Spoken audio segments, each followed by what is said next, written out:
யார் வந்து சிரிச்சிட்டே இப்போ சீரியஸான சீன் போயிட்டு இருக்கு, சிரிச்சிட்டு இருக்கிறது யாரு? நான் பதில் சொல்றேன், நீங்க சொல்லு. நான் தான்.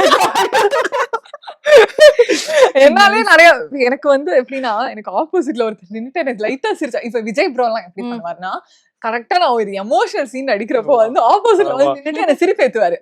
ஆக்சுவலி ஒரு சீன் நடந்துச்சு. எங்க இந்த ஒரு சண்டை போடுற சீன் நடக்கும்ல, அந்த சீன் அப்போ அப்படிதான் அவர் எனக்கு ஆப்போசிட் நின்று சிரிச்சிட்டாரு. சிரிச்ச உடனே எனக்கு சிரிப்பு வருது. நான் என்ன பண்ணிட்டு அழுதுட்டு இருக்கிறேன் அந்த சீன்ல. நான் வந்து வாயை மூடிட்டு ஓகே அழுவுறது அப்படி சரி என்னால சிரிக்க முடியாதுல்ல, பிகாஸ் லாஸ்ட் சீன் அது அன்னைக்கு எடுக்கிறாங்க. சோ டைம் ஆயிடக்கூடாதுன்னு சொல்லிட்டு நான் வாயை மூடிக்கிட்டு அழுதுகிற மாதிரி இப்படி பண்ணா நான் ஆக்சுவலி சிரிச்சுக்கிட்டு இருந்தேன் உள்ள. ஆனா அது பார்த்தா கட்ல அதான் போட்டிருக்காங்க. சோ அந்த மாதிரி எனக்கு ஆப்போசிட்ல நின்னுட்டு லைட்டா சிரிச்சாலும் நான் சிரிச்சிருவேன். பிரவீன் சார் ஆனா பரவாயில்ல, டைரக்டர் சார் வந்து ஆக்சுவலி சிரிச்சா தனியா சிரிக்காத அப்படின்னு சொல்லுவாரு. ஆனா அவர் வந்து அவ்வளோ ஸ்வீட். அவர் வந்து யாரையுமே செட்ல திட்ட மாட்டாரு. அப்படியா? ஆமா, வெரி ஸ்வீட் பர்சன். சம்டைம்ஸ் தோணும் நான் இப்போ அவர் இருக்கிற ப்ரெஷர் இருக்குல்ல, ஒரு நாளைக்கு இவ்வளவு சீன் எடுக்கணும், அந்த ப்ரெஷர்ல எல்லாம் நல்லா இருந்தா எவ்வளவு டென்ஷனா வேண்டது தோணும். அவர் என்ன நடந்தாலும் திட்ட மாட்டார், லவுடா பேசணும். ஒரு டைரக்டர் அந்த லவுடா பேசுவாரே தவிர கோவமே பட்டு நான் பார்த்ததே இல்லை இது வரைக்கும். ஆமா, இது வரைக்கும் நான் கோவப்பட்டு பார்த்ததே இல்லை. அதே மாதிரி அவ்வளோ ஆக்டிவா இருப்பார். சார் எப்படி சார், நானே போய் கேட்பேன், சார் எப்படி சார் இவ்வளோ ஆக்டிவா இருக்கீங்க? ஆனா அவரோட எனர்ஜி எல்லாம் சத்தியமா இட்ஸ் வேற.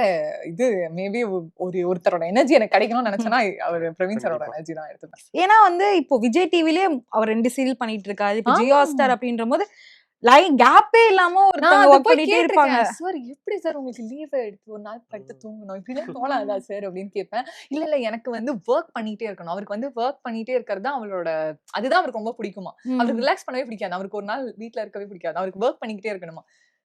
அது ஆக்சுவலி ரொம்ப இன்ஸ்பைரிங்கா இருக்கு. 2 AM ஷூட் கால் ஷீட் முடிச்சிட்டு 6 மணிக்கு அடுத்த கால் ஷீட் 7 மணிக்கு போவாரு.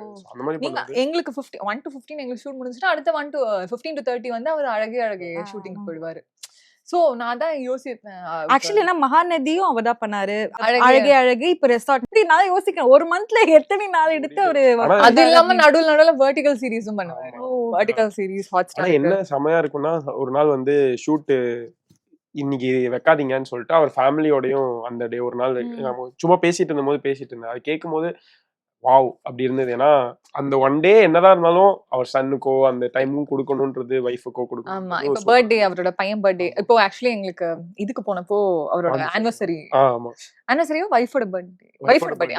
சோ பிரமோதிதா மேமோட பர்த்டே வந்துச்சு. சோ பிரவீன் சார் வந்துட்டு நீங்க இங்க வாங்க, கரெக்டா எங்களுக்கு ஷூட் முடியுது அப்படியே பாண்டிச்சேரியிலே அவர் வந்து ஒரு 2 days ட்ரிப் மாதிரி அவங்க வைஃப் பர்த்டே செலிப்ரேட் பண்ணிட்டு வந்தாரு. சோ அவர் ஃபேமிலிக்கும் ஈக்குவலான ஸ்பேஸ் கொடுப்பாரு.